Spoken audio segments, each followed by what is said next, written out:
तो आज सुबह 6 बजे भारत के टाइम के हिसाब से डोनाल्ड ट्रंप ने अमेरिका के लोगों को संबोधित किया, अपने देश को संबोधित किया। और अमेरिका में 1 अप्रैल को रात को लगभग 9 बजे की टाइमिंग थी उस समय। और बाकी सब वही बातें उन्होंने कही जो जिनके लिए वो जाने जाते हैं, बिना सिर पैर की बातें। पिछले 30 दिनों से वो जो लड़ाई ईरान और इज़राइल के बीच में थी, वो उसको अपनी लड़ाई मान के उसमें बीच में कूदे हुए हैं, पूरी दुनिया के चौधरी बने हुए हैं। और उनका कहना ये है कि जो लेटेस्ट उन्होंने अपने आज सुबह की बात में कहा है, अपने देश को संबोधित करते हुए कि मैं हम लोग ईरान को स्टोन एज में पहुँचा देंगे। तो सीधा-सीधा इसका मतलब तो यही है कि न्यूक्लियर अटैक की तैयारी यूएस कर रहा है। अभी कुछ दिन पहले भी यूनाइटेड नेशन का एक ऑफिशियल है, तो उसने रिज़ाइन कर दिया अपने पोस्ट से। ये आरोप लगाया उसने कि यूनाइटेड नेशन अमेरिका को सपोर्ट कर रहा है या अमेरिका के दबाव में आके वो न्यूक्लियर अटैक की तैयारी कर रहे हैं ईरान के ऊपर। जो नाटो है, जो अभी तक अमेरिका के एलाई होता था, अमेरिका के नेतृत्व में इधर-उधर लड़ाइयाँ लड़ता था, उन्होंने भी अपना पूरा मुँह मोड़ लिया है इस वॉर से। ब्रिटेन के प्रधानमंत्री ने अपने ट्वीट में ये कहा है आज कि ट्रंप एक इंटरनेशनल एम्बैरेसमेंट है। मतलब पूरी दुनिया का के लिए वो एक शर्म की बात है ट्रंप का होना। उसके अलावा Germany, France, Spain, Poland Italy, ये इन लोगों ने अमेरिका का सहयोग करने से मना कर दिया है इस वॉर में। तो देखा जाए तो नाटो का अब कोई रिलेवेंसी कम से कम इस वॉर में तो रह नहीं गई है। उसके अलावा ट्रंप पिछले 30 दिन से कम 100 बार अपने बयान बदल चुके हैं। सबसे पहले तो वॉर की बात करते हैं, तो वॉर स्टार्ट हुई। कुछ दिनों के बाद उन्होंने कहा कि मैं 48 घंटे का अल्टीमेटम देता हूँ ईरान को। उसके खत्म होने से पहले उन्होंने कहा मैं 5 दिन का अल्टीमेटम 5 दिन का टाइम देता हूँ ईरान को।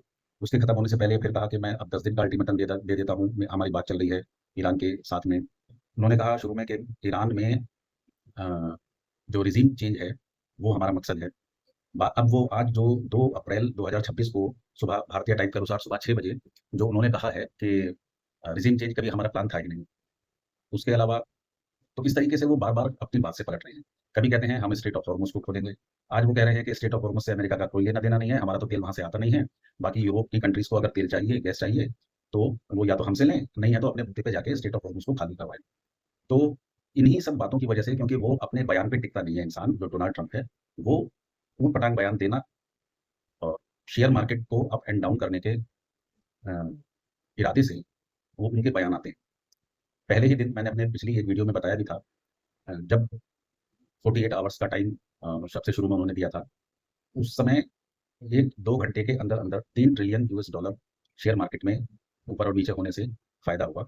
उनके बयान देने से कुछ मिनट पहले ही वो सारी पोज़ीशंस शेयर मार्केट में अमेरिका के बनी थी। तो ऐसा कौन पावरफुल व्यक्ति हो सकता है जिसको ये पता हो कि डोनाल्ड ट्रंप आज क्या कहने वाले हैं?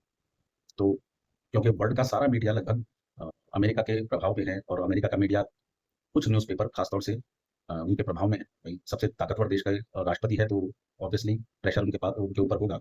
लेकिन सवाल ये है कि इस युद्ध से पैसा कौन कमाएगा?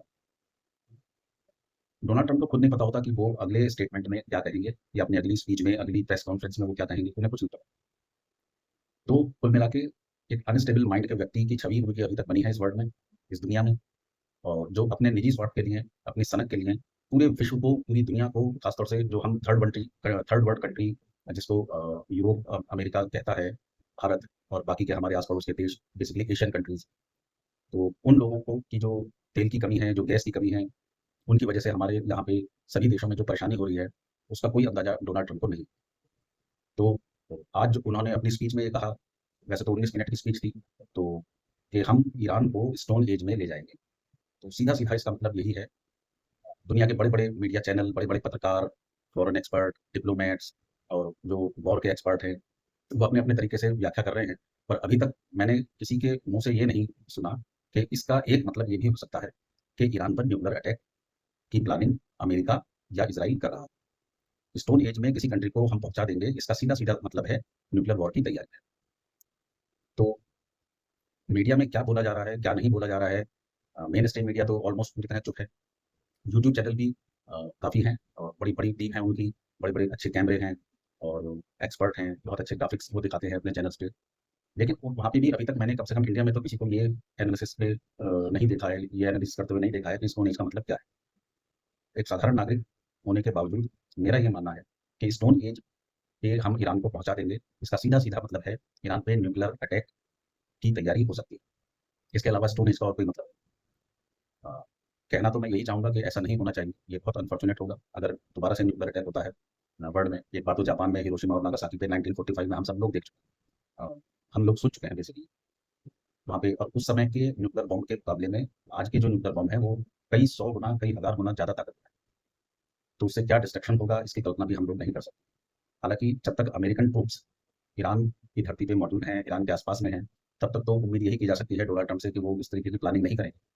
लेकिन जैसा कि मैंने शुरू में भी बताया आपको, ये अनस्टेबल माइंड का व्यक्ति है। इसको खुद नहीं पता कि मुझे क्या बोलना है, प्रेस कॉन्फ्रेंस में क्या बोलना है, अपने स्टेटमेंट्स में क्या बोलना है। तो इस आदमी से कोई उम्मीद नहीं की जा सकती। तो देखना अब यही है कि ये आज 2 अप्रैल 2026 को जब मैं आप लोगों से बात कर रहा हूँ, तो उसके आने वाले 1 हफ्ते में, 2 हफ्ते में ये वॉर किस दिशा में जाएगी। और जो अभी तक थोड़ी बहुत जो हाहाकार तेल, गैस वगैरह को लेके हमारे देश में, इंडिया में अ, हुआ है, पेट्रोल पंप पे और एलपीजी सिलेंडर की लाइन में जो सभी लोग लगे हुए हैं, तो ये क्राइसिस कहाँ तक जाएगा इस सन की आदमी की वजह से, ये हम लोगों को देखना होगा और हमें इसके लिए तैयारी भी करनी होगी। तो कुल मिला के आपसे बातचीत करने का जो मेरा इरादा था वो यही है कि ये जो एक स्पेसिफिक लाइन अपने स्टेटमेंट में डोनाल्ड ट्रंप ने बोली है कि हम ईरान को स्टोन एज में ले जाएँगे, तो मेरे आकलन के हिसाब से, एक साधारण नागरिक के आकलन के हिसाब से मैं यही समझता हूँ कि ये न्यूक्लियर अटैक की धमकी ईरान को दे रहा है।